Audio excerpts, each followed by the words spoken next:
Okay, so she has to answer the question, where do babies come from? So, tell me, where do babies come from? Well, Jessica, you got the birds and the bees and the flowers and the planters and the trees and the pine cones and... Anyway, my child, babies come from your mommy's tummy. And how they get there, well,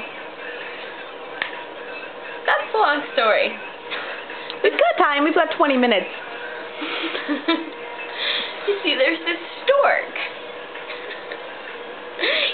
He lives in the sky and lives on the clouds.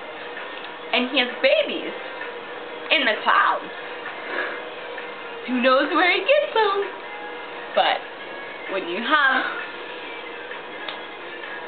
birds and bees, my child, the stork, 9 months later, the stork comes down, woo, woo, woo, woo, and drops your baby in your hospital.